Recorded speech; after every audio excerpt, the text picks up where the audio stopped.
Hello friends, இன்றைக்கி நம்ம கிச்சனுக்கு தேவையான ரொம்பவே யூஸ்ஃபுல்லான 6 கிச்சன் டிப்ஸ் தாங்க பார்க்க போகிறோம். கடைசி டிப்ஸு ரொம்பவே யூஸ்ஃபுல்லாக இருக்கும். ஸ்கிப் பண்ணாமல் ஃபுல்லாக பாருங்கள் ஃப்ரெண்ட்ஸ், அப்போ தாங்க உங்களுக்குமே புரியும். இப்போ வாங்க வீடியோக்குள்ளே போகலாம். ஃபஸ்ட்டு டிப்ஸு பார்க்கலாம்.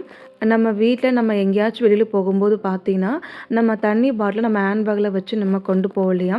அந்த மாதிரி நம்ம கொண்டு போகும்போது அந்த வாட்டர் கேன் நமக்கு கீழே சாஞ்சிட்டே இருக்கும். அந்த மாதிரி நமக்கு சாயும்போது தண்ணி எல்லாமே நமக்கு லீக் ஆகும். அது மட்டும் இல்லைங்க, இடம் ஃபுல்லாகவே நமக்கு அடைச்சிக்குங்க.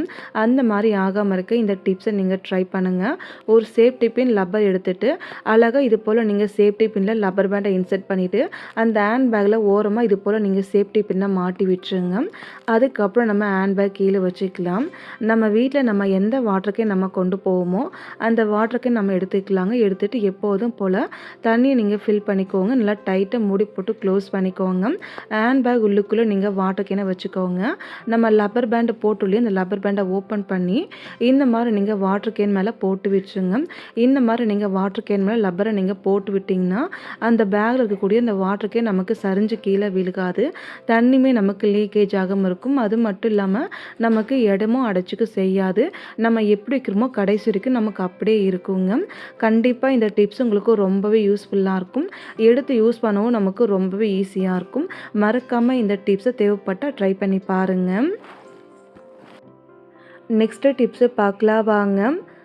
நம்ம வீட்டில் நம்ம கொட்டையில் ஊற வைக்க மறந்துட்டோம்னா கண்டிப்பாக இந்த டிப்ஸை நீங்கள் ட்ரை பண்ணுங்கள். எந்த கொட்டையாக இருந்தாலும் சரிங்க.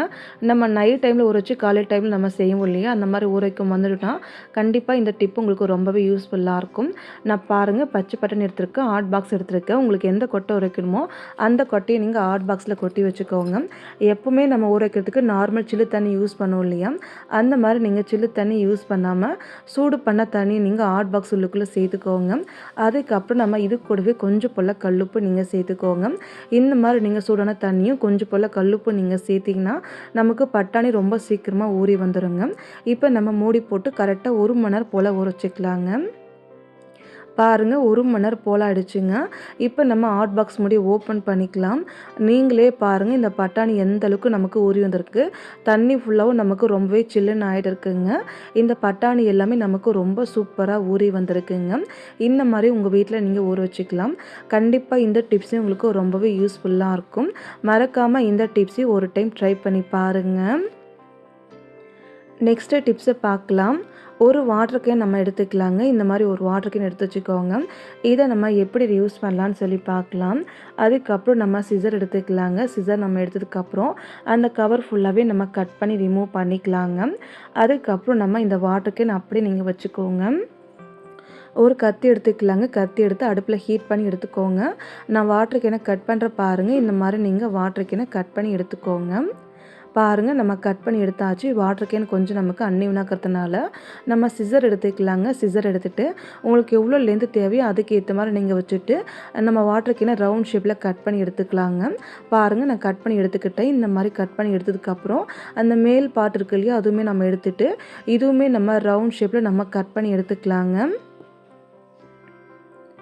பாருங்கள், இந்த மாதிரி நான் கட் பண்ணி எடுத்துக்கிட்டுங்க. இந்த மாதிரி கட் பண்ணி எடுத்ததுக்கப்புறம் நம்ம கட் பண்ணி வச்சு வாட்டர் கேன் எடுத்துக்கலாங்க. இந்த மாதிரி நீங்கள் க்ளோஸ் பண்ணி பாருங்கள். நமக்கு கரெக்டாக க்ளோஸ் ஆகிருக்குங்க. இந்த மாதிரி க்ளோஸ் பண்ணி நீங்கள் வச்சுக்கோங்க. இந்த டிப்ஸ் எதுக்காகன்னு சொல்லி பார்க்கலாம். இந்த வாட்டர் கேனை நீங்கள் அப்படியே வச்சதுக்கப்புறம் நீங்கள் பார்த்தீங்கன்னா நம்ம வீட்டில் நம்ம யூஸ் பண்ணக்கூடிய கோல்கேட் பேஸ்ட்டு, அதுக்கப்புறம் ப்ரஷ்லாம் இருக்கும் இல்லையா, அது எல்லாமே நம்ம அங்கங்கே வச்சுருப்போம் இல்லையா, அதெல்லாம் நீங்கள் எப்போதும் போல் எடுத்துக்கோங்க. எடுத்துகிட்டு நீங்கள் பார்த்தீங்கன்னா பேஸ்ட்டு, ப்ரஷ் எல்லாமே நீங்கள் இந்த வாட்டர் கேன் உள்ளுக்குள் நம்ம வச்சுக்கலாங்க. இந்த மாதிரி நம்ம ப்ரஷ்ஷு, பேஸ்ட் எல்லாமே நம்ம வச்சுக்கலாங்க. இந்த மாதிரி நம்ம வச்சதுக்கப்புறம் எப்போதும் போல் மூடி எடுத்து இது போல் நீங்கள் லைட்டாக நீங்கள் ப்ரெஸ் பண்ணாலே போதும், அழகாக நமக்கு க்ளோஸ் ஆகிடும். இப்போ பாருங்கள், பார்க்கவே நமக்கு ஆர்கனைஸ்டாக இருக்குங்க. எடுத்து யூஸ் பண்ண மூடி ஓப்பன் பண்ணி எடுத்து யூஸ் பண்ணிட்டு மறுபடியும் உள்ளே வச்சு க்ளோஸ் பண்ணி வச்சுக்கலாம். கண்டிப்பாக இந்த டிப்ஸ் உங்களுக்கு ரொம்பவே யூஸ்ஃபுல்லாக இருக்குங்க. மறக்காமல் இந்த டிப்ஸையும் ட்ரை பண்ணி பாருங்கள். நெக்ஸ்ட்டு டிப்ஸு பார்க்கலாம். நம்ம வீட்டில் நம்ம பூரியெல்லாம் செய்ய போகிறோம்னா கண்டிப்பாக இந்த மெத்தட் நீங்கள் ட்ரை பண்ணுங்கள். நம்ம எப்போவுமே பூரி மாவு நம்ம தேய்க்கும்போது மாவு ஸ்ப்ரெட் பண்ணி அதுக்கப்புறம் நம்ம பூரிக்கு மாவு தேய்ப்போம் இல்லையா, அந்த மாதிரி நீங்கள் பண்ணாதீங்க. அந்த மாவுக்கு பதிலாக கொஞ்சமாக எண்ணெய் அப்ளை பண்ணி அதுக்கப்புறம் நீங்கள் மாவை தேய்ச்சி எடுத்துக்கோங்க. நீங்கள் எவ்வளோ பூரி நீங்கள் செய்ய போகிறீங்களோ அதுக்கேற்ற மாதிரி நீங்கள் எண்ணெய் அப்ளை பண்ணி மாவு நீங்கள் தேய்ச்சி வச்சுக்கோங்க. இந்த மாதிரி நீங்கள் தேய்ச்சி கொஞ்சமாக எண்ணெய் வச்சு நீங்கள் பூரி சுடும்போது நம்ம எத்தனை பூரி நம்ம செஞ்சாலும் சரிங்க, எண்ணெய் உள்ளுக்குள் நமக்கு கொஞ்சம் கூட கசடு தங்கவே தங்காது. எத்தனை பூரி நீங்கள் செஞ்சாலுமே நமக்கு எண்ணெய் நல்லா தெளிவாக இருக்குங்க. கண்டிப்பாக இந்த டிப்ஸ் உங்களுக்கு ரொம்பவே யூஸ்ஃபுல்லாக இருக்கும். மறக்காமல் உங்கள் வீட்டில் நீங்கள் ட்ரை பண்ணி பாருங்கள். நெக்ஸ்ட்டு டிப்ஸு பார்க்கலாம் வாங்க. நம்ம வீட்டில் துணியெல்லாம் வாங்கினா இது போல் துணி அட்டை பாக்ஸ் இருக்கு இல்லையா, இந்த மாதிரி ஒரு அட்டை பாக்ஸ் மட்டும் எடுத்து வச்சுக்கலாங்க. இது நம்ம எப்படி யூஸ் பண்ணலான்னு சொல்லி பார்க்கலாம். அட்டை பாக்ஸை நம்ம சிசர் வச்சு இது போல் நம்ம ரெண்டாக நம்ம கட் பண்ணி எடுத்துக்கலாங்க. நான் கட் பண்ணி காமிக்கிற பாருங்கள். இது போல் நீங்கள் ரெண்டாக நம்ம கட் பண்ணி எடுத்துக்கலாங்க. இந்த மாதிரி நம்ம ரெண்டாக நம்ம கட் பண்ணி எடுத்ததுக்கப்புறம் நீங்கள் பார்த்தீங்கன்னா மொத்தமாக நமக்கு 2 பீஸ் போல் கிடச்சிருக்குங்க. இந்த மாதிரி 2 பீஸாக நீங்கள் எடுத்து வச்சுக்கோங்க. ஒரு பீஸை மட்டும் நீங்கள் வச்சுட்டு மறுபடி நம்ம சிசர் எடுத்துக்கலாங்க. ஒரு பீஸை நல்லா லென்த்தாக நீங்கள் வச்சுக்கோங்க. இன்னொரு பீஸை மட்டும் நீங்கள் இது போல் பாதியை நம்ம சிசர் வச்சு நம்ம கட் பண்ணி எடுத்துக்கலாங்க. பாருங்கள், நான் கட் பண்ணி எடுத்துருக்கு இல்லையா, இதே போல் நீங்களுமே கட் பண்ணி எடுத்துக்கோங்க. இந்த மாதிரி நம்ம கட் பண்ணி எடுத்ததுக்கப்புறம் இந்த 2 பீஸும் எடுத்து ஒரு ஓரம் நம்ம வச்சுக்கலாங்க. அதுக்கப்புறம் நல்லா லென்த்தியாக இருக்கிற அட்டை இது போல் லென்த்தாக நீங்கள் வச்சுக்கோங்க. அதுக்கப்புறம் நல்ல கம் எடுத்துக்கலாங்க. நல்லா கம் எடுத்துகிட்டு இந்த அட்டை பாக்ஸில் பாருங்கள் பாதி அளவுக்கு மட்டும் நான் கம் இது போல் கொஞ்சம் கொஞ்சமாக நான் அப்ளை பண்ணிக்கிறேங்க. இந்த மாதிரி நம்ம கம்மு அப்ளை பண்ணதுக்கப்புறம் கட் பண்ணி வச்சு ஒரு பாக்ஸை மட்டும் எடுத்துக்கலாங்க. எடுத்துகிட்டு அந்த அட்டை பாக்ஸ் மேலே பாருங்கள் இது போல் கரெக்டாக நேராக நீங்கள் வச்சு விட்டுருங்க. வச்சதுக்கப்புறம் கை வச்சு நல்லா நீங்கள் ப்ரெஸ் பண்ணிங்கன்னா அந்த அட்டை பாக்ஸு கம்மு ரெண்டுமே நமக்கு நல்லா ஸ்ட்ராங்காக பிடிச்சிக்கோங்க. அதுக்கப்புறம் இன்னொரு பாதி இருக்கு இல்லையா, அந்த பாதிலையுமே நீங்கள் கம் அப்ளை பண்ணி விட்டுறலாங்க. அதுக்கப்புறம் நம்ம மறுபடி இன்னொரு அட்டை எடுத்துக்கலாங்க. எடுத்துகிட்டு அந்த கம்மு மேலே அட்டை மேலே கரெக்டாக இது போல் நீங்கள் வச்சு விட்டுட்டு கை வச்சு நல்லா நீங்கள் ப்ரெஸ் பண்ணிங்கன்னா நமக்கு நல்லா டைட்டாக பிடிச்சிக்கும். இப்போ நம்ம வீட்டுக்கு தேவையான ஆர்கனைஸ் ரெடி ஆகிடுச்சுங்க. இதை நீங்கள் நிறைய விஷயத்துக்காக யூஸ் பண்ணிக்கலாங்க. நான் இன்றைக்கி பார்த்தேன் நம்ம வீட்டில் அடிக்கடிக்கு யூஸ் பண்ணக்கூடிய பவுடரு பொட்டு எல்லாம் இருக்கு இல்லையா, அது எல்லாமே செப்பரேட்டாக இது போல் வச்சுக்கிறோங்க. இந்த மாதிரி நம்ம வைக்கும்போது ஒன்றுக்கு ஒன்று மிங்கில் ஆகாமல் பார்க்கும் நமக்கு ரொம்ப நீட்டாகவும் எடுக்கிறதுக்கு ரொம்ப ஈஸியாகவும் இருக்குங்க. கண்டிப்பாக இந்த டிப்ஸை உங்கள் வீட்டில் நீங்கள் ட்ரை பண்ணி பாருங்கள். செலவே இல்லாமல் உங்கள் வீட்டில் நீங்களே ரெடி பண்ணிடலாம். பார்க்கும் நமக்கு ரொம்பவே நீட்டாக இருக்குங்க. நெக்ஸ்ட்டு டிப்ஸு பார்க்கலாம். இந்த டிப்ஸ் உங்களுக்கு ரொம்பவே யூஸ்ஃபுல்லாக இருக்குங்க. நான் பாருங்கள் குக்கர் எடுத்துருக்கேன். நம்ம வீட்டில் குக்கரை என்னதான் க்ளீன் பண்ணாலும் அந்த குக்கர் அடிபாகத்தில் நீங்கள் பார்த்துருப்பீங்க நமக்கு எவ்வளோ அழுக்கு இருக்கும். அதை நம்ம எப்படி க்ளீன் பண்ணாலுமே அந்த அழுக்கு நமக்கு போகாமல் இருக்கும் இல்லையா, அதுக்கு இந்த டிப்ஸை நீங்கள் ட்ரை பண்ணுங்கள். நம்ம வீட்டில் காலியான மாத்திரை கவர் தூக்கி போடாமல் அதை வச்சு சூப்பராக க்ளீன் பண்ணிக்கலாம். நான் சின்ன பீஸலுக்கு மட்டும் மாத்திரை கவர் கட் பண்ணி வச்சுருக்குங்க. அந்த குக்கர் மேலே ஒரு டீஸ்பூனுக்கு மட்டும் சால்ட்டு சேர்த்துக்கோங்க. பாத்திரம் க்ளீன் பண்ணக்கூடிய விம் கொஞ்சமாக நான் சேர்த்துருக்குங்க. அதுக்கப்புறம் அடியில் ஒரு பிளேட் வச்சுருக்கேன். ஏன்னா அந்த அழுக்கெல்லாம் நமக்கு கீழே போயிடலையே, அதனால் ஒரு பிளேட் வச்சுருக்குங்க அடியில். அதுக்கப்புறம் நம்ம கொஞ்சமாக தண்ணி எடுத்துகிட்டு அந்த குக்கர் மேலே தெளித்து விட்டுக்கலாங்க.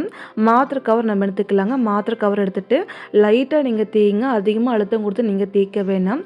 அந்த குக்கர் மேலே பாருங்கள் இது போல் லைட்டாக எல்லா பக்கமும் நீங்கள் தேய்ச்சிங்கன்னா நமக்கு கொஞ்சம் கொஞ்சமாக அந்த அழுக்கு எல்லாமே நமக்கு போயிடுங்க. நான் தேய்ச்சி காமிக்கிறேன், நீங்கள் பாருங்கள் அந்த அழுக்கு எல்லாமே நமக்கு எப்படி போகுதுன்னு சொல்லி. நமக்கு அழுக்கு மட்டும் இல்லைங்க, கருப்பு கருப்பாகவும் நமக்கு அழுக்கு வருது பாருங்கள். இப்போ நம்ம ஃபுல்லாகவே நம்ம க்ளீன் பண்ணியிருக்கோம். ஃபுல்லாக நம்ம க்ளீன் பண்ணதுக்கப்புறம் பார்த்தீங்கன்னா அந்த மாத்திரை கவர் நீங்கள் சைடில் வச்சுட்டு நம்ம நார் எடுத்துக்கலாங்க. பாத்திரம் தேய்க்கிற சோப்பை கொஞ்சமாக தொட்டு ஒரு டைம் நீங்கள் தேய்ச்சி விட்டிங்கன்னா அந்த அழுக்கு எல்லாமே நமக்கு போயிடுங்க. அதுக்கப்புறம் நீங்களே பாருங்கள் கொஞ்சமாக தண்ணி ஊற்றி க்ளீன் பண்ணிங்கன்னா அந்த குக்கர் அடிபாகம் அவ்வளோ க்ளீனாக இருக்கும். அழுக்கு எதுவுமே இருக்காதுங்க. இன்னும் வேணால் நீங்கள் தேய்ச்சா கூட நமக்கு இன்னமும் பளிச்சுன்னு ஆகும். இப்போ நான் குக்கர் எடுத்துக்கிட்டேன். இந்த அழுக்கு நீங்களே பாருங்கள் எவ்வளோ அழுக்காக இருக்குது, நீங்களே பார்த்துருப்பீங்க. இப்போ நான் குக்கரை க்ளீன் பண்ணிட்டு வந்துட்டேன். பாருங்கள் ஃபஸ்ட்டு எப்படி இருந்துச்சு இந்த குக்கரு, ஆனால் இப்போ பார்க்கும்போது எந்த அளவுக்கு க்ளீனாக இருக்குது. கண்டிப்பாக இந்த டிப்ஸ் உங்களுக்கு ரொம்பவே யூஸ்ஃபுல்லாக இருக்குங்க. மறக்காமல் ட்ரை பண்ணுங்கள். அவ்வளோதான் ஃப்ரெண்ட்ஸ். மறக்காமல் இந்த வீடியோ உங்களுக்கு பிடிச்சிருக்கு அப்படின்னா ஒரு லைக் பண்ணுங்கள், கமெண்ட் பண்ணுங்கள், சப்ஸ்கிரைப் பண்ணுங்கள், ஷேர் பண்ணுங்கள். மறக்காமல் ஐஃப் கொடுங்க. Thank you friends. தேங்க்ஸ் ஃபார் வாட்சிங்.